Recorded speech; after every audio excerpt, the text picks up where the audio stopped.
The rain came down in thin needles that blurred the glass of my apartment window. It was barely past 7, too early for anyone to be pounding on a door. But there they were, my mother, my sister Clara, Ethan, and the kids. Suitcases lined up on the steps like they'd been dropped off by a cab, pajamas under jackets, tired faces, and not a single call the night before to ask if it was all right. I stayed still, breath held, watching from the upstairs landing. My stomach tightened the way it always did when I sensed a storm brewing. But this time, I wasn't moving toward the door. I wasn't opening it. Then I saw her reach for her phone. For a second, I thought she was about to call me, unleash the lecture directly into my ear. Instead, my phone lit up with my father's name. She wasn't calling me at all. She was calling him. Through the crack of the curtain, I watched her pacing, voice raised to carry over the drizzle. "Honey, your crazy daughter won't let us in. We're stuck on the stairs with our stuff." Each word was meant for me. Even if she aimed them at him, I felt the heat rise to my face. A sting sharper than the rain. It wasn't enough that I'd said no. Now she wanted him to drag me back into yes. I could almost picture him sitting in his office chair with that quiet sigh, already deciding how to smooth things over without asking what it would cost me. The phone vibrated again in my hand. His name glowed against the screen as if I already knew what side he'd chosen. The buzzing in my hand pulled me back years in an instant. My father had always been the middleman, the voice that came after my mother's shouting. When I was a child, she set the rules and broke them when it suited her. He stood behind her, nodding, telling me, "It's not worth the fight." That was his mantra, peace at any cost, even if the cost was mine. I remembered the night before prom when she decided I couldn't go because the house wasn't clean enough. I'd spent the week balancing homework and a part-time job at the cafe on Pike Street, and when I collapsed on the couch, she turned it into a verdict. My father drove me to school the next morning in silence, never once asking if I was okay, only muttering that I should let it go because upsetting her would ruin everything for everyone. College wasn't different. During finals at the University of Washington, she called me 3 times in 1 week to babysit Clara's kids. I said I couldn't, but then came Dad's voice on speaker. "She just needs you for a little while. You're good with them and your mom's tired?" I went. I always went. And the grade I lost that semester never mattered to them. Now, standing in my own apartment with their shadows on my porch, I felt the familiar weight pressing down again.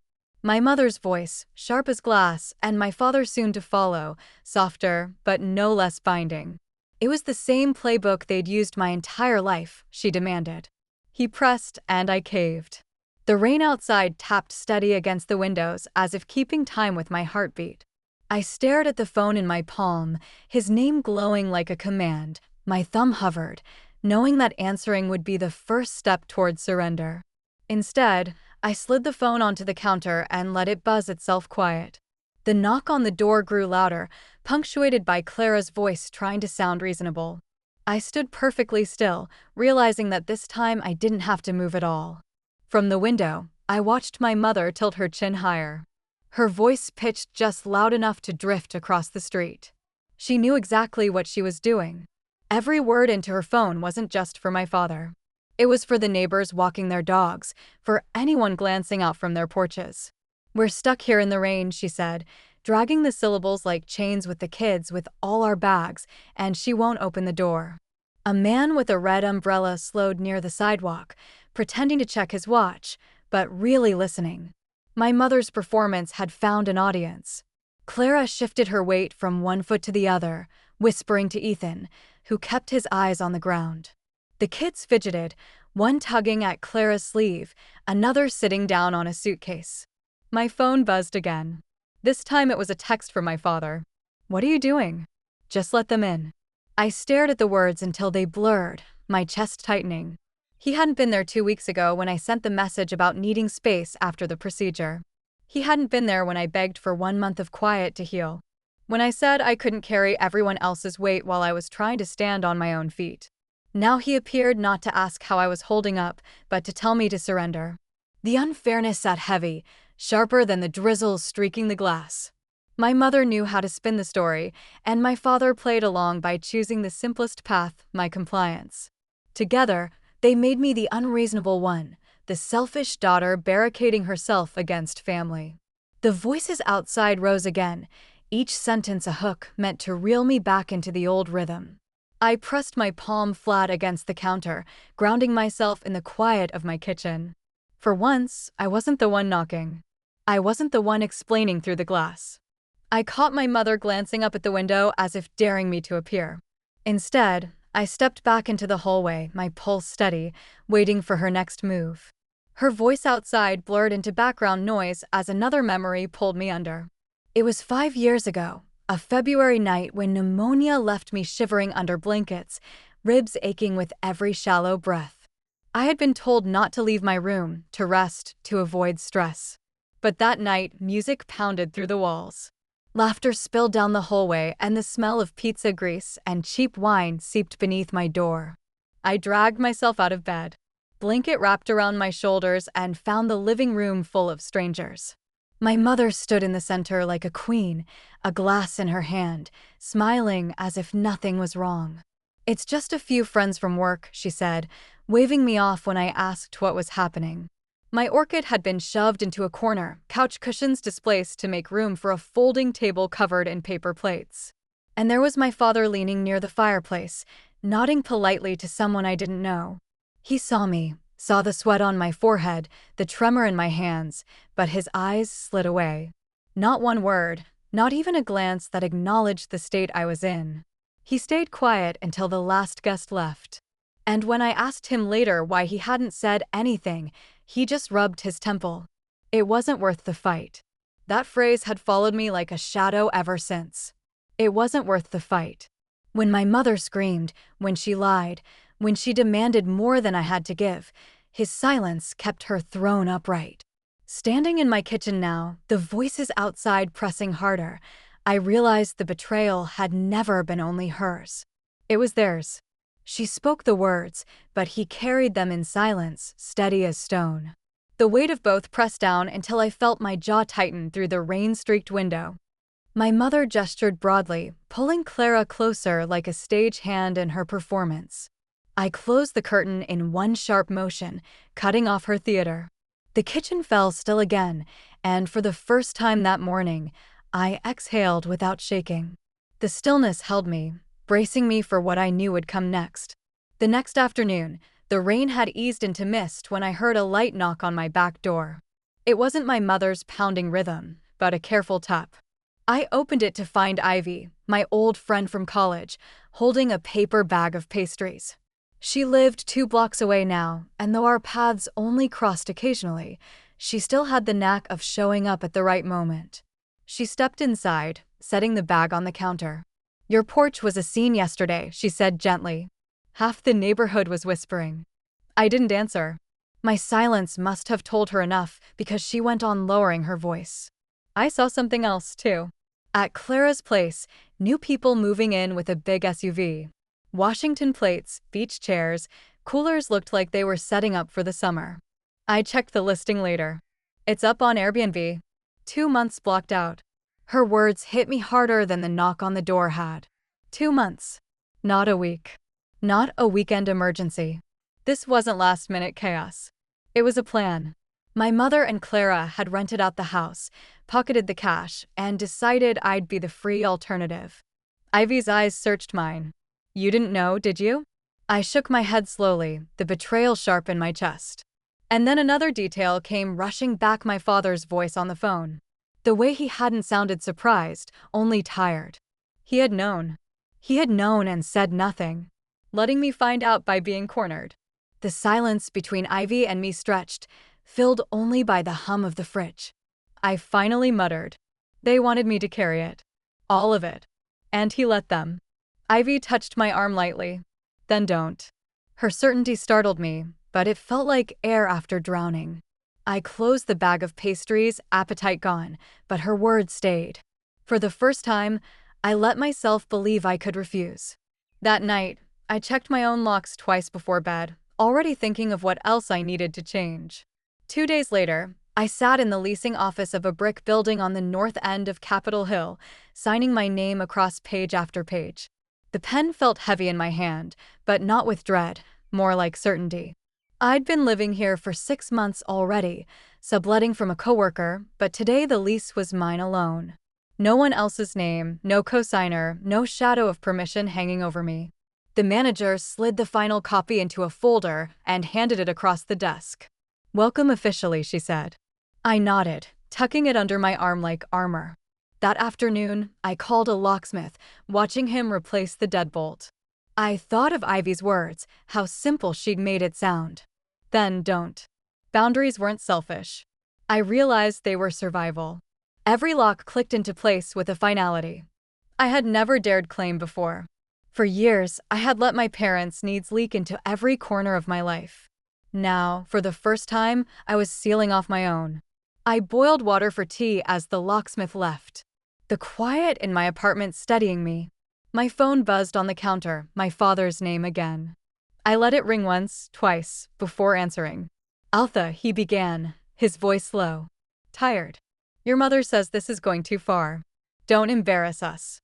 Just let them stay a little while." Embarrass us. The words landed like stones. It wasn't about me, my healing, or the truth of what they'd done. It was about appearances, about keeping the family image smooth while I paid the cost. I closed my eyes, steadying my breath. "Dad, they rented out Clara's house. They planned this. You knew." Silence. Then a sigh. "It's complicated." "No," I said firmly. "It's simple. I can't be the solution anymore." He didn't argue, but his silence held the same weight it always had in absence that sided with her. I hung up before it could flatten me. The kettle whistled sharp and bright. I poured the water, letting the steam rise, filling the air with something clean. For the first time, I felt the door between us wasn't fragile. It was locked, and the key was mine. That night, I left the lease folder on the table, unopened, but solid, a reminder of the life I was finally building without their permission. The next evening, my phone lit up again. And this time, when I answered, their voices came together. My father had put me on speaker. I could hear the scrape of a chair, the edge of my mother's breath. Then her words spilling fast. "You're punishing the kids, Alpha. They've done nothing wrong. Do you hear them crying? That's on you." Her tone was sharp, clipped to cut. I sat at my kitchen table, eyes fixed on the folder with my lease papers. My hand trembled, but not with fear. Anger steadied it. "I'm not punishing anyone," I said slowly. "I'm protecting myself. You should try it." There was a beat of silence, then the sound of my mother scoffing. "That's selfish. Family doesn't shut doors. Family helps." I leaned forward, pressing the phone against my ear. "Family also doesn't lie. You rented out Clara's house and pretended you were stranded. You dumped this on me and thought I'd fold. That isn't help. It's use." For once, my mother didn't have a quick reply. I heard her shifting the faint creak of floorboards. My father cleared his throat. "Alpha, just calm down. It's gotten out of hand. We can fix this quietly." Quietly. The word wrapped around me like a net. That was always his answer. Smooth it over. Keep the peace. Don't make waves. His silence yesterday. His silence 5 years ago. His silence. Every time she cut me down, it all gathered in that one request. "Dad," I said, my voice shaking now, but clear. "Your silence is just another yes to her. If you won't defend me, then stop asking me to defend myself less." On the other end, nothing. Just a faint shuffle, the sound of someone covering the receiver. Then my father's breath, ragged, torn between us. I ended the call before he could choose. The apartment fell back into stillness. The only sound the hum of the fridge. I set the phone down, pulse racing. But I knew there was no taking back what I had said.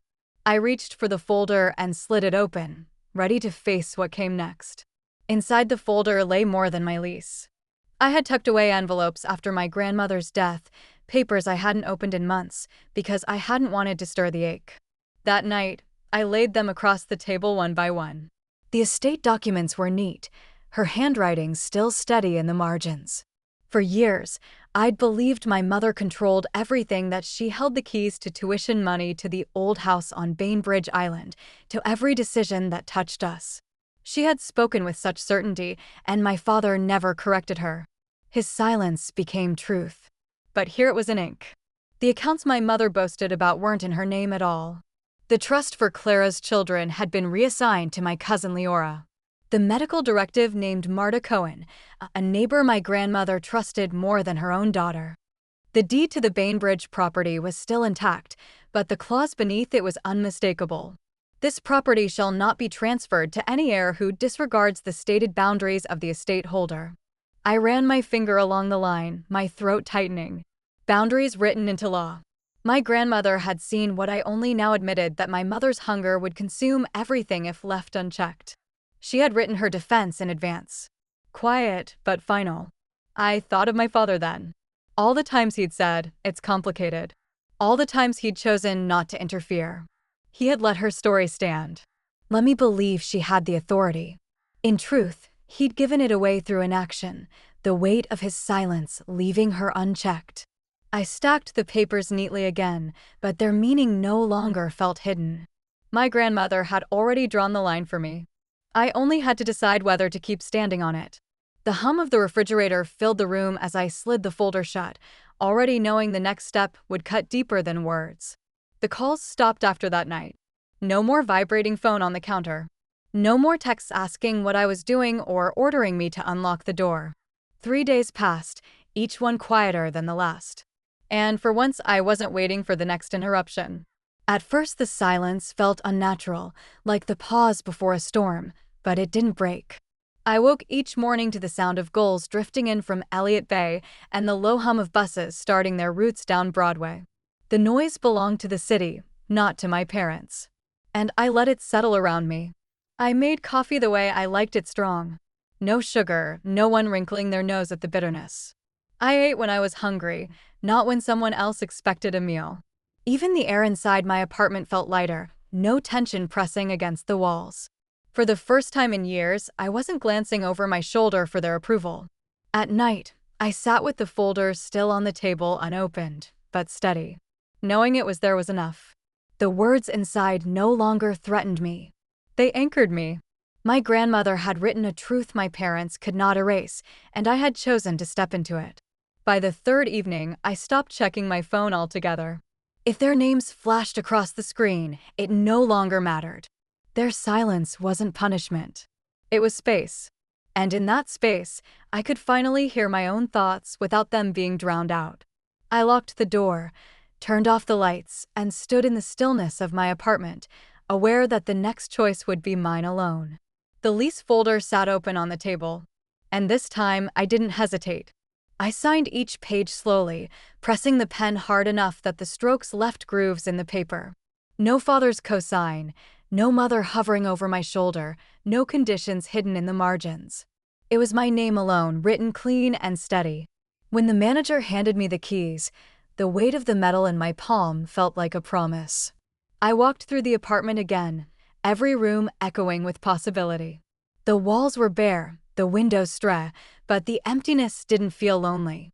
It felt earned. I hung a single photo on the wall, not of my parents, but of my grandmother standing in her garden. Sunlight cutting across her face. She had known the cost of silence, and she had chosen to write boundaries into permanence. I was only following through. For years, I'd been told that family was obligation, that saying no was betrayal, that sacrifice proved love. But sitting in my own living room, lease papers stacked beside me, I saw it differently. Family should be chosen, not endured. Love shouldn't be currency traded for compliance. The rain began again outside, a soft patter against the glass. I curled into the armchair by the window, coffee cooling on the table, the keys still resting in my hand. The voices that once filled every corner of my life were gone, replaced by the steady quiet of my own making. I looked at the door, its new lock glinting faintly in the lamplight, and felt the truth settle. I warned them, and this time I kept my word.